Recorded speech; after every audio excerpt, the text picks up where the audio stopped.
Hey guys, it's Robin, RsIslandCrafts, and welcome to my craft room. In the month of December, Fridays mean ornament time. I'm doing another set of felt ornaments, and this week I'm doing Christmas trees. And I want to show you the inspiration for this year's, or I should say this week's. Many years ago when my husband and I first started dating, his grandmother or his great-grandmother, I want to say his great-grandmother, was making all the girls in the family one of these Christmas tree pins. Now I've gone ahead and added a ribbon to it so that I can hang it from my tree. I actually wore it for several years on Christmas time. It's just a basic green felt Christmas tree. She used blue for the trunk, and then there's a little yellow star. I'm kind of wondering if maybe it had come from a kit, just because she'd made several just like it. I mean, she could have just, you know, of course she'd just trace them out and make them herself. But she made, I saw a little soldier man, and then the Christmas tree, and she's made several other different, like Santa Claus faces. But I got the Christmas tree. I think it turned out really pretty. So I always put this on my handmade tree every year. As I said, I put a little ribbon on it. And it's the same pin and everything that she uses. And I just put it up at the top of my tree in its place of honor. So I thought this week we'd make something similar. I used this dark green. And I just made, well, I'm not going to show you how this one, because we've already done many of these stitches before. I just used this dark green. I cut out 2 pieces.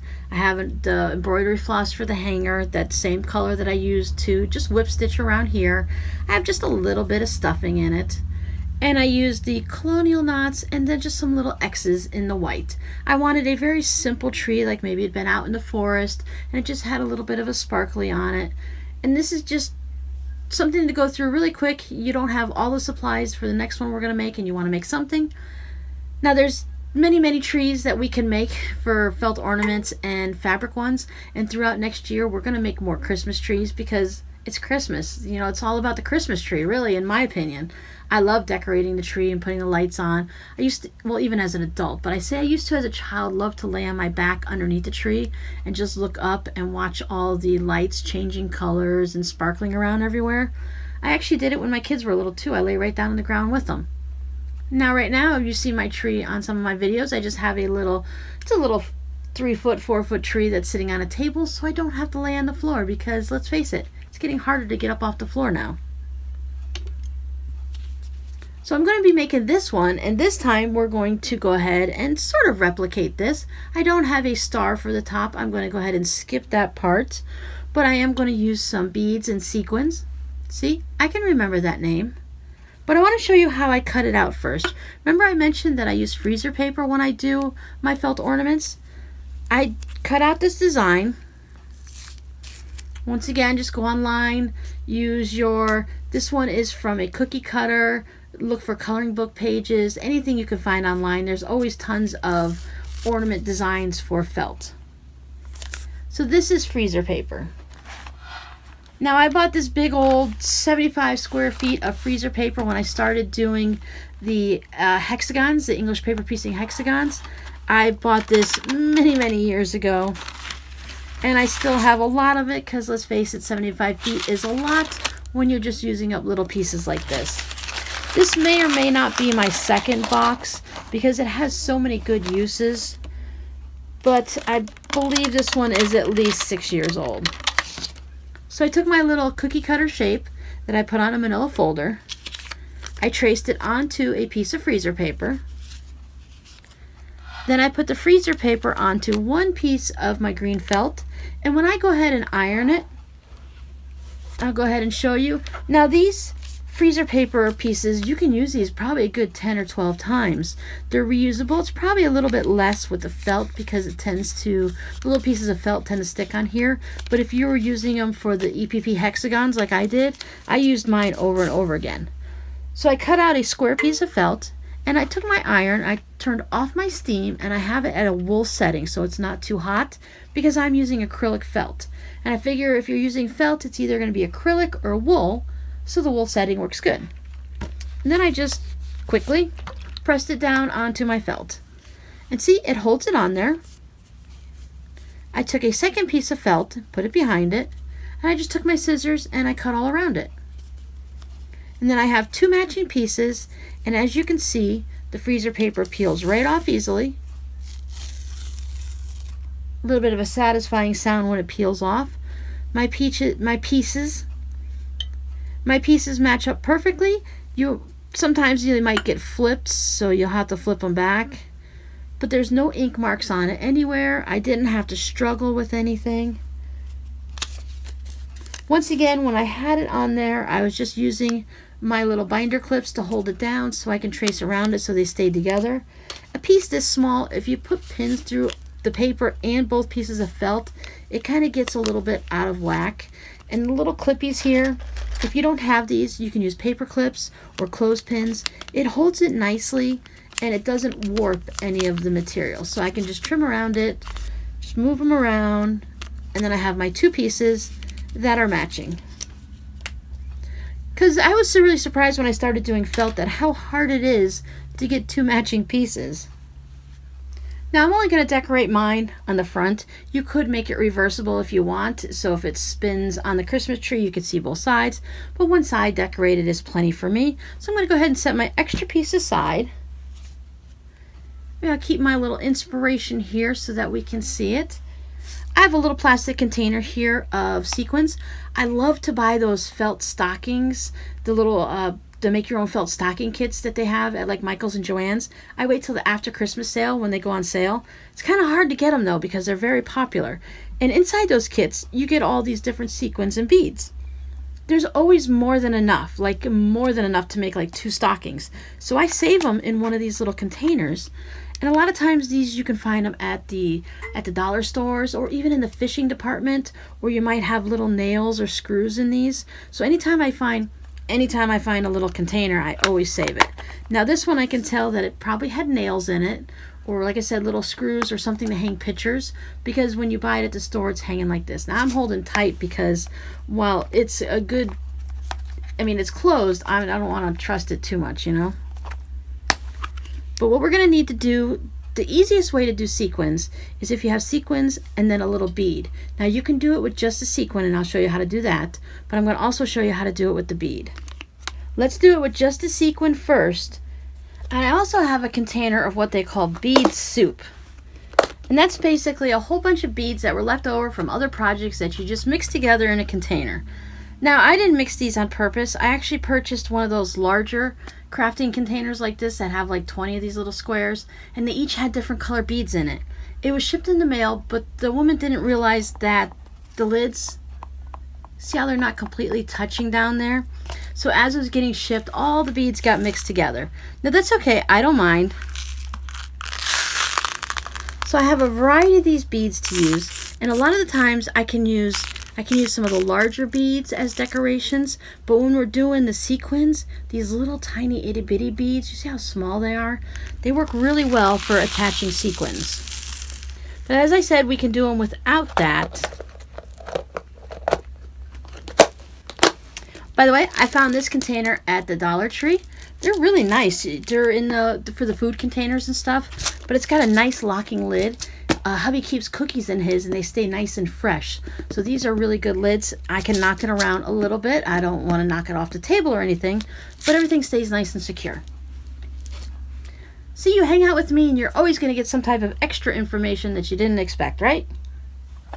So I have my nice little setup of pins here of my needles. What I wanted to show you also is I recently just went to Walmart and picked up one of these Singer assorted needles. I'm assuming there's 45 in there. And I've been using these for my embroidery because they have these nice eyes on it. You get betweens, chenille, darners, embroidery, sharps, and tapestry needles. So there's all kinds of good sizes. But the thing that we're doing is when we're working with sequins and beads, your eye of the needle needs to be able to get through the little holes here. So some of your larger needles might not work. So you can just take your needle, test it out. Sometimes it's hard just to get one sequin. Or you grab one without a hole in it.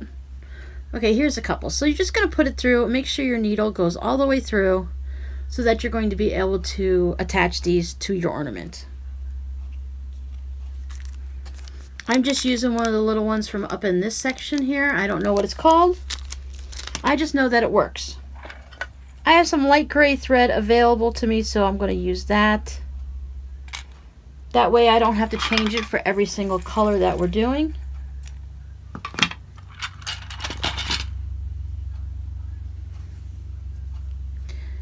Because it's an ornament, I'm just going to go ahead and leave it single strand. I'm not going to worry about doubling it at all. Just pick a spot that you want your sequin. Pop my needle up through. Now with the sequins, sometimes it's easier to put some of them out on a little tray. Then you can just grab one with your needle. Just pop it through the hole and it's easy to grab it, okay? So go up through my tree, pop on my little sequin. Now if you want to just go quick and simple and not have to worry about a lot of stitches, you can just put one stitch through there and put it over to the edge on the outside past the sequin into the tree. Now I don't do that too often because you see how it pulls it up and it makes it flip. So I'm going to go back through that hole the best I can. And I'm just going to put a stitch opposite of the one that I put right there.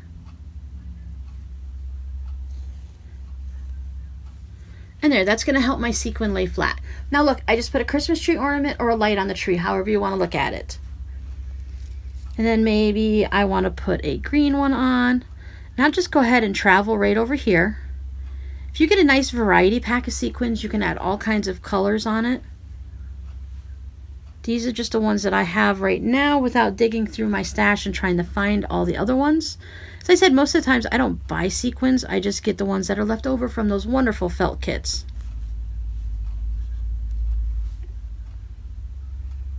Okay, so I did not use any beeswax on my thread, so I got a little knot.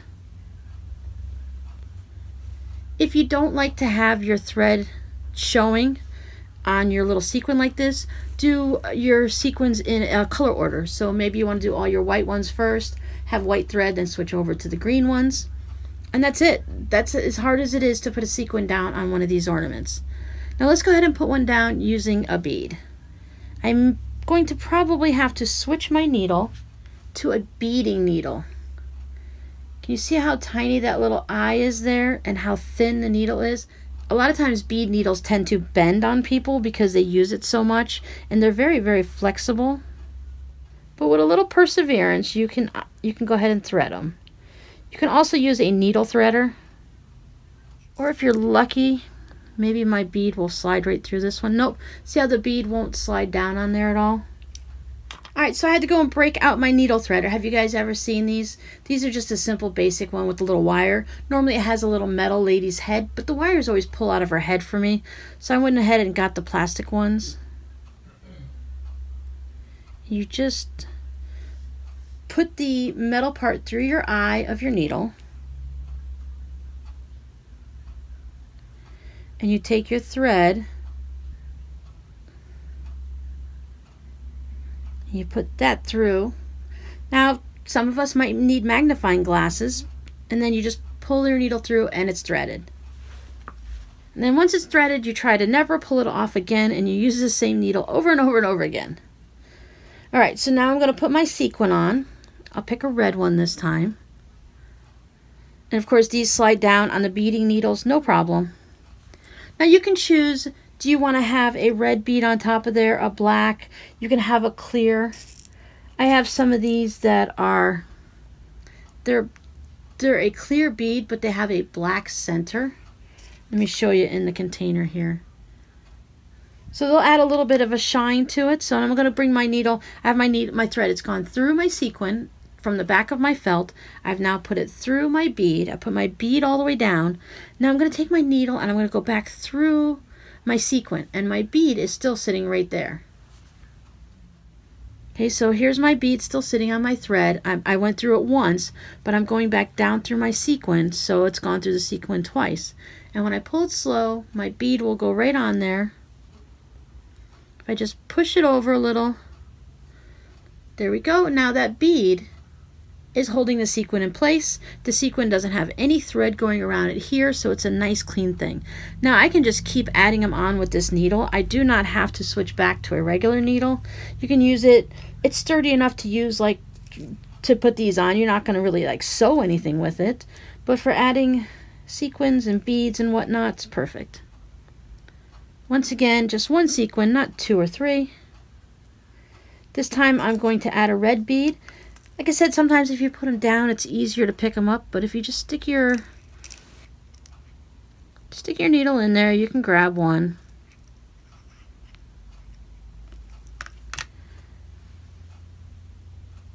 So let my sequin go back down. So I have my sequin, I have my bead, and my needle is going to go back down. I move my bead out of the way. So my needle goes back down through my sequin, and my bead is going to lock it down in a locking stitch. And now I have a red one on top of my Christmas tree. So you can just go ahead and keep adding these all the way around, put them anywhere you want. Maybe if you have a yellow one or yellow bead or yellow sequin, you can put it up at the top. You can make an itty bitty star, and see, great grandma used she's got a yellow sequin and she has the white beads on here, and she put red beads. So she either put clear beads on the certain colors, and she had red for the red and yellow for the yellow.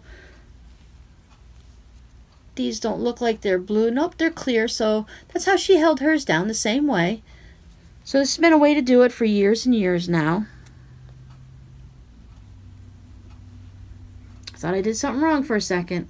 So you can just keep going around and decorating this. I'm going to go ahead and add a bunch of sequins on, and then I'll show you what it looks like. Now, if you want to do this project with children, you can get some of the larger sequins, even the small ones. Well, the small ones are a little bit harder for their little fingers, but they have larger sequins, and they can go ahead and just glue them down. And then you can even put the little dots of glue for them, and they can just add a sequin to it, because the glue will come up through the hole, and that'll hold the sequin down. Now, I also added a couple beads from my bead soup container, and I want to show you how I added them. So here's a red and white one that kind of looks like a candy cane. Oh, no, it's red and yellow. Let's try a different one. How about one of these little blue ones? So I brought my thread through, and I'm still on my beading needle. I just stick my needle through the bead, let it drop down.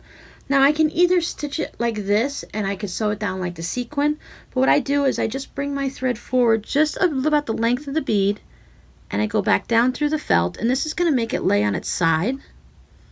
See how the bead just lays down like that? I come back up where I'd originally came through, and I'm just going to go through the bead a second time, and then back down through the felt. And by going through it twice, it's going to hold it in position. It's going to keep it from being too wobbly. See how it just kind of sits there nicely? So I can add beads, I can add sequins, I can add little buttons to it. They can find a little yellow button to put up here for the star. If you wanted to have this brown down here, you could put a bunch of brown buttons or beads, or you can just put a piece of brown felt and stitch it down. So however you want to do it. It's one of those things that it's just relaxing to just sit there and add a couple little beads, add some sequins. You can add a couple, we can use a white sequin, and then we can use one of our larger beads if we'd like. We don't have to use those little tiny ones. I can use this two-tone blue one and put that on the top of my sequin. I mean, it's a little bit large for this one, so if you have a smaller bead, it would work. But then I have secured that bead also. Once again, I might want to go back through the sequin and do the bead a second time, just to keep it from being wobbly.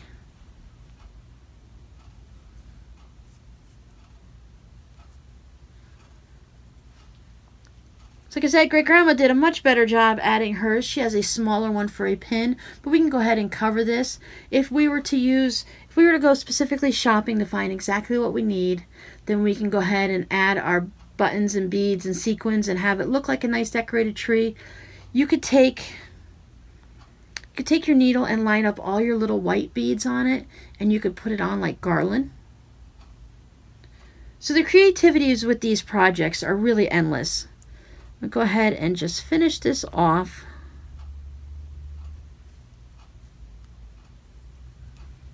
My next step would be to match it up to the front one to make sure I have them the right way. And then once again, just whip stitch all the way around it. It's the same way Great Grandma did hers. She just whip stitched all the way around. Then you can choose to stuff it or not, put a little piece of thread or a ribbon up there, and then you have yourself a Christmas tree ornament. So whether you want to go and just do a few of the embroidery floss or you want to go crazy and add a bunch of beads and sequins, you can cover this whole thing and make it all different colored greens to make it shimmer on the tree. So next week we are going to do a couple versions of garlands, because sometimes on your little baby Christmas trees you want to add a little garland. You could add it on a 7-foot tree, but I think you'd be busy for a very long time making a garland. Has anyone ever made those popcorn and cranberry garlands for the birds outside? It takes a long time to get a 6-foot piece. But I want to show you a couple different versions of garlands, and then we're going to get into the new year. And once we get into January and such, then we'll probably only going to be doing 1 ornament a month. And then at the end of the year, we'll have 12 different ornaments that we'll have for our homemade ornament tree. Alright guys, thanks for watching. I'll see you next time. Bye! P.S. Before I let you guys go, I wanted to show you something that I found at the Dollar Tree a couple years ago. Now, I don't know if they still have them around. I haven't really looked much this year. But if you keep your eye out, you can find a tree skirt. Now, I picked these up because, look, they have the snowflake patterns already on it. You can cut out a bell shape or a round ornament shape, and you don't even have to decorate it. It's already there for you. And they have all different ones and sizes all throughout this tree skirt. And I also found a white one, or I guess it's kind of off-white, but it's got all the little leaves and the berries on it. So once again, you can make an ornament out of it. You can just use the little bits. There's smaller ones, so if you want to make the round ornament. So if you really don't have a lot of time, or you feel like you're not crafty enough to come up with an idea on your own, go ahead and look for designs that are already there. A lot of times you can find felt for different tree skirts, or maybe you can see them online or something, but they've already got the designs right on there. So it's really easy. It's a cheater felt. Draw a little circle around it with a glass or something. Cut out 2 of them, and you can even plain on one side because there's plenty of area that it's plain. And then you can go ahead and make a simple ornament that way. You can whip them out really quick last minute, and you don't even have to worry about stitching with a needle or threading that needle or poking yourself in the finger. All right, now that's it for real. I'll talk to you guys later. Bye.